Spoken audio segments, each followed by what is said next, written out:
Namaste. We will practice today Pawanmuktasana.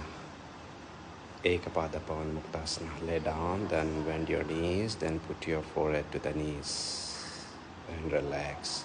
Now breath out again. Breathe in, relax. Breathe out again. Relax. Change your leg. We will do 3 times.